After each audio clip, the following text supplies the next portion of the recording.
They looked well-fed and walked with the stiff swagger of men who'd been heavily armed until recently. I could have done with some of them earlier today, I thought. 6 hours ago I'd been in an abandoned mansion on the edge of Asir in Saudi Arabia, close to the border with Yemen. The mansion had been trashed. The previous night a local group of unknown affiliations stormed the place, looting what they could on the pretext of combating decadence. The occupant, a notorious playboy, discreet funder of terrorism and precious agent of mine, had fled. I now knew he'd been arrested by the time I got there. At that moment, all I'd been told was that I had 10 minutes to clear the place of anything sensitive before a more purposeful crew arrived. I walked through with an empty rucksack, my footsteps echoing as I searched. I'd been inside once at a party 2 years ago, amid crowds of prostitutes and coked-up Saudi royalty. I hadn't been memorizing the layout. It was a 15-bedroom, $30 million palace. Fun to trash, difficult to search. Crystal teardrops from the chandeliers littered the floor among balls from an antique snooker table. There were scattered books, broken glass, trails of blood where the intruders had cut themselves climbing through windows. They'd shot his pets, ransacked his wardrobe, slashed some dubious abstract art, and one haunting Fantin Latour still life.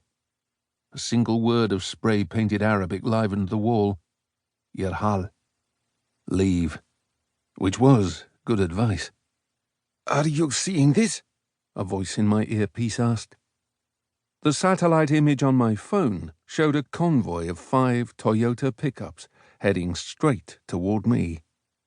Unclear who they were, but there were no good options. The barrels of the rifles sticking out the windows were clear enough. I see it. Probably get a move on. I climbed the stairs.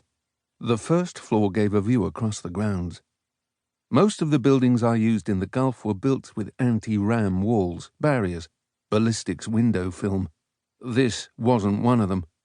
It had a defiant lawn, some cacti, date palms, and an elaborate sprinkler system. A Ferrari belonging to the man who used to live here remained beside those gates, a white shell of carbonized metal. Silver puddles gleamed in the burnt dust beneath it, which perplexed me, until I realized it was the metal of the brake pads, melted and re-solidified. That was surreal and beautiful. My own driver leaned against the gatepost, binoculars raised.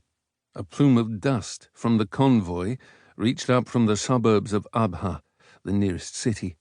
That was 3.4 kilometers away. "Azal!"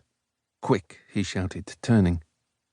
I estimated 10 minutes before the men arrived. 2 more to breach the gates. The local Saudi police had vanished. The SAS unit attached to the intelligence services for scenarios such as these was caught by checkpoints on the highway. I was left with 3 temporarily loyal members of a carjacking gang high on anti-epileptic medication that they consumed by the handful, claiming it gave them courage. Maybe it hadn't kicked in yet. One of my current allies, Samir, appeared in the corridor behind me, fat, eyes bulging, a pistol gripped in his hand. "We go now." He was agitated. Beside him stood a cousin or nephew no older than 16, in an FC Barca top, barely able to lift his Kalashnikov. 5 minutes. 2 minutes. Here, swap. I reached into my jacket, gave the boy my handgun, and told him to forget the rifle. I'll be back down before they get here. I took a breath, mixed some oxygen in with the fresh adrenaline. Nice and alert. Let's get this done. I opened doors, looking for electronics and paperwork, for the secure room he had somewhere, finding abandoned Kevlar, fine china, leather-bound encyclopedias. I had 1 minute left. At the end of a second-floor corridor, I found the door I needed, punched a code into its electronic lock, saw inside, and my heart sank. 7 or 8 crates of material filled the small windowless space. Bank statements, shipping documents, loose cash.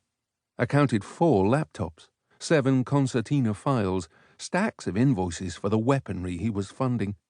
No doubt somewhere within them.